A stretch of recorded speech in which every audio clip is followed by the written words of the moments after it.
entonces en la última hora de su programa Yo Se Opino, Jaime del Castillo les agradece siempre su gentil preferencia. Y bueno, como habíamos nosotros abordado en otros programas, estamos bastante preocupados por la situación del SUTEP, ¿no? Bastante preocupados porque es un problema de nunca acabar.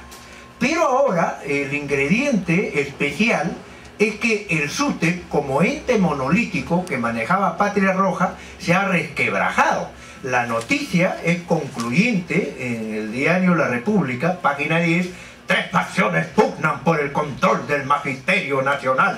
Y aparece ahí René Ramírez, aparece Condori y aparece el señor Zenón Pantoja como cabezas visibles, ¿no es cierto?, de, digamos, grupos que están disputándose liderazgos dentro del SUTEP. Y como nosotros les habíamos adelantado, los problemas dentro del SUTEP van a continuar, porque las bases del SUTEP están reclamando también otra dirección. Y para eso están con nosotros nuestros invitados, los profesores Víctor Arana González, dirigente del SUTE 15, San Juan de Lurigancho, y Telmo Loli Osorio, SUTE de Ancas. Bienvenidos a los dos, muchas gracias. Y antes de su intervención, decirles que este programa es un programa de compromiso social, está con sus justas luchas y sus justos reclamos, y esperamos que vayamos a una solución que sea pues lo más satisfactoria posible. Don Telmo Loli Osorio, gracias por venir desde Ancas. ¿Cuál es su enfoque de este tema? Mire, hace un tiempo el Magisterio Nacional y en torno al SUTEP viene adoleciendo el problema de la falta de unidad y precisamente un problema de división, y que desde las bases y del magisterio y de los dirigentes en este caso de Ancas pugnamos porque definitivamente se una en torno a una plataforma, a un pliego de reclamos único como órgano de defensa de los más sagrados intereses del SUTEP, de manera que esta es la gran aspiración que tienen los maestros. En caso contrario, vendremos sufriendo derrota tras derrota como se observa durante todos estos años de la década del 90 y de la década del 2000 para adelante. Don Telmo, estas facciones de René Ramírez, Efraín Condori y Zenón Pantoja, ¿por qué? Viene desde la parte del CEN del SUTEP oficial, Patria Roja, han venido capitulando y dejando de lado la defensa de los intereses del magisterio. Recordaremos desde el año de fines de los años 80 y de la huelga del 91, toda vez que privilegian intereses eminentemente políticos partidarios y han convertido el sindicato prácticamente en un apéndice de su partido y buscan beneficios más de grupo, toda vez de que manejan el control de la derrama magisterial y por no perder este control capitulan frente a todos los gobiernos de estamos hablando de billete, ¿no es cierto? En tal sentido, ya las demás fuerzas pugnan por enderezar y encaminar los intereses del magisterio y el SUTEP por la defensa de los sagrados derechos de los maestros que vienen siendo vilipendiados por los gobiernos de turno. Correcto. Don Víctor Arana González, muchas gracias por venir, dirigente del SUTE 15, San Juan de Lurigancho. ¿Cómo es que llegamos a este punto, don Víctor, a este punto de división, de fraccionamiento, de la lucha de los trabajadores? ¿Y cómo es que hemos llegado a este punto en el cual el gobierno se desentiende, las dirigencias se fraccionan y prácticamente las bases son las que sufren, como es la suya? Efectivamente, nosotros estamos sufriendo como base del SUTEP la pugna de la cúpula dirigencial del SUTEP. Como se está viendo, las fracciones que se han mostrado, pero detrás de estas fracciones hay una legítima aspiración de las bases por la defensa de sus derechos adquiridos. Quisiera resaltar en este sentido que frente a esta situación los gobiernos han venido quitando derechos adquiridos por los maestros en largas luchas y que justamente detrás de estas fracciones que están disputándose el liderazgo en el SUTEP hay legítima aspiración de las bases que no necesariamente están por la pugna política dentro del SUTEP, sino por la defensa de sus intereses, de sus derechos adquiridos, y que los gobiernos cada vez vienen quitándonos, precarizando la labor docente en las aulas. Hay un abandono histórico del Estado peruano en cuanto a inversión económica en la educación en la escuela pública, privilegiando el desarrollo y crecimiento de las escuelas privadas, y quisiéramos en ese sentido emplazar al Estado a que asuma su responsabilidad histórica del financiamiento de la educación como lo hacen otros países en América Latina. Don Víctor Arana, ¿usted cree que las bases, por lo menos en Lima, lo que usted conoce, con su experiencia, ¿usted cree que las bases lleguen en algún momento a hacer emerger una nueva dirigencia que se oponga a la del SUTEP Patria Roja? Aquí las bases no están apoyando a ninguna fracción dividida. En principio pugnan a las bases por la unidad. Y si estos dirigentes no tienen capacidad para unirse y poder plantear una sola plataforma de lucha, las bases tendrán que buscar su destino histórico desplazando a estos viejos dirigentes que se pugnan por la disputa del SUTEP, que están destruyendo la organización fundamental del magisterio, que es un instrumento de lucha por la defensa de sus derechos. Por tanto, para que cada vez vuelva a tener SUTEP la fuerza necesaria para hacer respetar sus derechos, tendrán que las bases decidir en este proceso a que estos dirigentes pues sean sobrepasados en sus liderazgos, y que porque no pueden ganar derechos, no pueden defender los derechos de los maestros, han quedado desfasados en la etapa histórica de la lucha del SUTEP por sus criterios erróneos de dirección del magisterio. Don Telmo, el caso de las regiones, el abandono es más ostensible, o sea, es más claro, es más fuerte. Si acá en Lima hay mucho, digamos, mucha desidia, ¿no es cierto?, y mucha mediocridad también administrativa y mucha corrupción, nosotros hemos recibido muchas denuncias al respecto. ¿Cómo cree usted que un partido, digamos, de corte duro, de una estructura, digamos, piramidal jerárquica hacia arriba, como es Patria Roja, pueda manejar a profesores que normalmente los profesores son libres pensadores, son gente de expresión creativa constante? ¿No les parece que muchos años han estado sometidos a una estructura política partidaria que no les ha permitido, digamos, no ha permitido que los profesores brillen por su expresión creativa, por su expresión democrática, y muy al contrario, les ha hecho daño? ¿Usted siente que Patria Roja, SUTEP, los ha perjudicado en ese aspecto? Mire usted, hay un déficit enorme de parte del SUTEP bajo el control de este organismo político en torno a la respuesta al gobierno del Estado republicano y al gobierno de turno durante todos los años, desde el 1821 para adelante, cuando nosotros constatamos que la educación de la colonia continúa. Es una escuela memorística la que se impone en nuestro país, y este tema, a pesar de que los fundadores del SUTEP, como es el caso de Germán Caro Ríos, que proponía alternativas de orden pedagógico principistas como combinar estudio y trabajo, por ejemplo, y hay un libro que se ha publicado en torno a su propuesta que desarrolló en Guayupampa, en la provincia de Canta, de Lima. Y del mismo modo, como usted acaba de señalar, hay experiencias alternativas pedagógicas, de modelo completo. Claro. Llámese sin muy lejos, la misma red educativa de los colegios de Fe y Alegría tienen una alternativa pedagógica, un modelo, pero pues ellos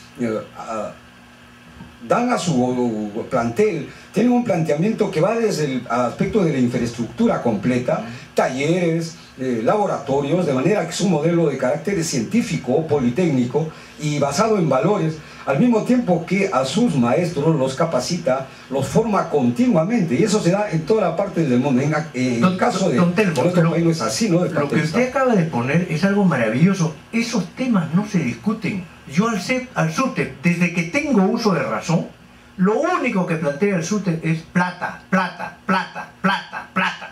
Si no hay plata, no hay educación. Tenemos que entrar a estos temas, el modelo peruano educativo. Cojo los libros de mi sobrino, porque todavía tengo un hijo chiquitín, y veo la foto de Alan García, ¿no es cierto?, en los libros de educación, y veo retaseada mucho, o sea, cada 5 años venimos cambiando la currícula y no tenemos un modelo Perú. ¿Por qué no está planteando el gremio de docentes y pelea por un modelo Perú en educación? Y después vemos el tema del dinero, o conjuntamente, ¿por qué todo se reduce al dinero? Precisamente es al Estado republicano y los gobiernos de turno que no le convino jamás hablar de este tema.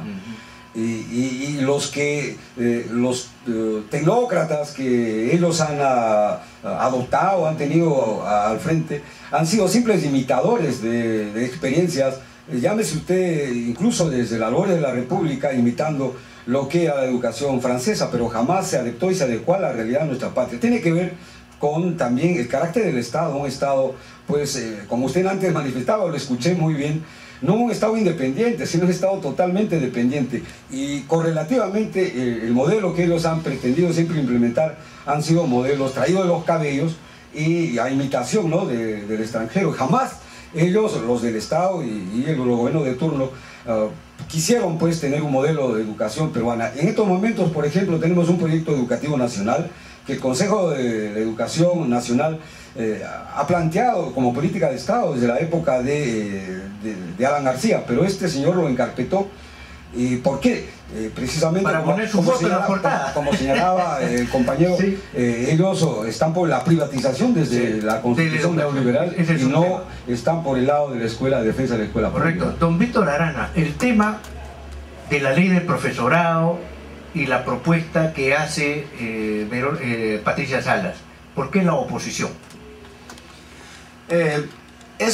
Nosotros como maestros estamos por la unificación de la ley, pero esta ley debe mejorar en los aspectos que han sido ya desfasados de la ley del profesorado.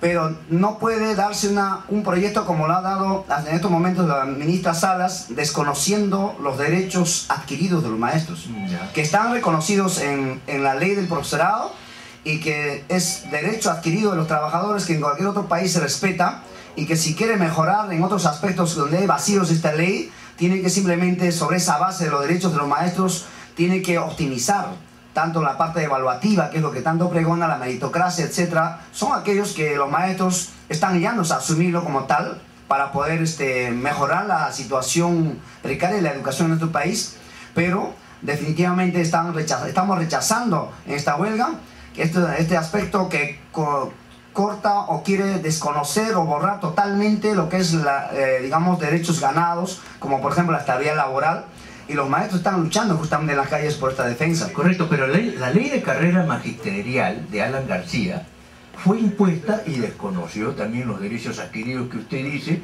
Sin embargo, el SUTEP no salió a protestar a las calles. ¿Qué pasó ahí? Se hizo una huelga el año 2007, casi ya inaugurando más el gobierno del gobierno de Alan García. Y efectivamente nosotros fuimos por la derogatoria de esta nueva carrera pública magisterial que pisotea los derechos del magisterio, dividiéndolo al magisterio en dos regímenes, donde prácticamente estaban quitando los derechos adquiridos. Sin embargo, en esa oportunidad el magisterio fue dividido, como esta vez también, a la lucha. Y en ese sentido analizó políticamente el gobierno Alan García y lo impuso en plena huelga, y fue una derrota para el Magisterio Nacional. Y efectivamente eso creo que ahora también lo estamos sufriendo, esa misma división del magisterio, de una huelga dividida en dos fracciones, y estamos enfrentándonos frente a este proyecto del neoliberal del gobierno Ollanta Humala, que quiere quitar totalmente nuestros derechos adquiridos por los profesores, con la cual estarían precarizando la situación del magisterio más de lo que está, y eso definitivamente no va a mejorar, como dice la ley de manera expresa, que es una cuestión declarativa, mas no en el fondo, no buscan mejorar la calidad educativa ni tampoco seleccionar la idoneidad del magisterio, porque las evaluaciones que se dan están expresadas para solamente despedir al magisterio. Correcto. Y renovar quizá la generación de magisterio, pero no necesariamente está buscando la calidad y el cambio de la educación. Correcto, don Termo, pero la propuesta de Ollanta Humala a través de Patricia Salas es aplanar la ley de carrera magisterial y generar 3 escalas de 5 a 8, aumentar el piso salarial, ¿no es cierto? ¿Y por qué no aceptan eso? ¿Por qué, digamos, no apoyan esta propuesta de Ollanta Humala, si es dejar de lado la ley de carrera pública magisterial de Alan García, que tanto criticaron ustedes, y simple y llanamente ir a un aumento y subir en niveles? ¿Por qué no? Habría que verlo en 3 aristas. En primer lugar, todas estas normas se han venido dando y a fin de ahorrar al Estado los fondos del erario nacional. Lo real es que jamás apostaron por la escuela pública y mejorar las remuneraciones de los maestros. Entonces, estas normas, por eso es que nosotros defendemos básicamente la estabilidad laboral que está en la ley del profesorado y los cinco niveles que plantea, incluso considerando la evaluación permanente, pero una evaluación del desempeño laboral y no esa prueba memorística que plantean exclusivamente para mantener en el primer nivel y en el segundo nivel a la gran mayoría, como lo van a hacer también, lo pretenden hacer con este proyecto de ley, porque se niegan a asignar ese 6% que plantea la Ley General de Educación. No puede ser, es un crimen que en nuestro país, y no sé, los congresistas que hacen, que no hacen, que se cumpla esa normatividad. Incluso en la Constitución se dice que prioritariamente los gastos del presupuesto deben estar orientados a educación, pero acá les importa más la ignorancia. Están de acuerdo con que siga la ignorancia y no apuestan en absoluto. Entonces, nuestro rechazo a este proyecto está en que al alargar los niveles prácticamente nadie va a alcanzar, porque tendrían que tener 30 años, esperar 30 años para alcanzar el octavo nivel. Demasiado. Y tener que pasar estas evaluaciones amañadas que nadie realmente lo va a poder alcanzar. Juan Telmo, el tema de la municipalización de la educación, usted viene de ANCAS, ¿cómo enfoca este tema? ¿Es positiva la municipalización de la educación? Bueno, esto ya ha sido dejado de lado, oficialmente fue derogado porque precisamente era una modalidad de privatizar la educación, endosándosela los gastos al municipio, los municipios que no tienen pues a veces ni siquiera para resolver. Y era una forma de pretender poner sobre las espaldas de los padres de familia al final los gastos de la educación, porque hay que tener muy bien claro que en estos momentos la escuela es paraestatal, porque gran parte de los gastos lo asumen los padres de familia. No es como de repente hubo una época en que en cierto modo incluso los útiles escolares y todos los demás, y a la alimentación escolar estaba a cargo del Estado. Mientras ahora estoy debiendo, ahora creo que tengo que ir a pagar mañana, tengo que pagar a la asistenta de la educación inicial, o sea, hay una profesora, pero la asistenta que tiene la profesora titular no está pues en planilla. Y todos los padres de familia tenemos que pagar 18 o 20 soles para el sueldo de la asistente de la profesora de educación inicial. Estamos hablando aquí en Lima. O sea que este proyecto de ley de reforma magisterial es una herramienta prácticamente de este proceso de privatización, porque se busca precarizar la atención y los derechos a la escuela pública y gratuita, y se busca con este deterioro de la escuela prácticamente empujar a que cada vez más padres de familia y niños y adolescentes tengan que acudir a la escuela privada. Es una forma muy disciplinada de privatizarla, y por supuesto poniéndonos a nosotros también con una remuneración totalmente de mendigos, ¿no? Don Víctor, en cifras, ¿cuánto están reclamando ustedes números? Nosotros, en primer lugar, pedimos que esta ley que se está discutiendo en el Congreso respete la estabilidad laboral y luego establezca un piso salarial acorde a una UIT, que es un derecho como el Estado también aplica. UIT, 3.000 y pico. Es la aspiración que tenemos, porque ya la canasta básica de familia ha sido trillada. Además no hay un tope exacto de cálculo de canasta básica familiar. Se han tergiversado las cifras y por tanto ya no es posible manejar nuestros haberes en función a la canasta básica familiar. Entonces, en ese sentido, nosotros planteamos que sea en función a una OIT y que en el tiempo sea, pues también por el tiempo de evaluación de la moneda, pueda también reajustarse periódicamente. Y además, ese piso salarial debe estar establecido en la ley y no con decretos supremos, sujeto al Ministerio de Economía, que cada gobierno que viene maneja a su manera, lo congela en el tiempo, si no debe ser en la ley. El 30% que están pidiendo de preparación de clases. Y con respecto al 30%, que son 20 años que nos debe el Estado, es una deuda histórica que el Estado ha dejado de pagar ese derecho que está en la ley de profesorado, y que ahora nosotros también es uno de los que están en la plataforma de lucha, el cumplimiento del pago del 30%, que el Estado tiene que honrar lo que está en la ley, porque no puede ser un Estado que tiene del Estado de Derecho que debe cumplir con los trabajadores. Realmente ahí se nota pues la precariedad de un Estado que no cumple sus propias leyes. O sea, eso es inadmisible, ¿no?, en un país como el nuestro, que tiene pues ingentes recursos, que debe priorizar en la educación. No hay política de Estado, tenemos caprichos partidocráticos, ¿no es cierto? Que se burlan de los sectores, como es el caso del sector de educación, eso está claro. Efectivamente. Correcto. Muy bien, estimados amigos, como ustedes saben, el tiempo tirano, don Víctor Arana González, dirigente del SUTE 15, San Juan de Lurigancho, y don Telmo Loli Osorio, representante de SUTE Ancas, estuvo con nosotros. Gracias por venir y esperamos éxitos en sus luchas. ¿Correcto? Gracias, muy amable, ¿no? Muy bien.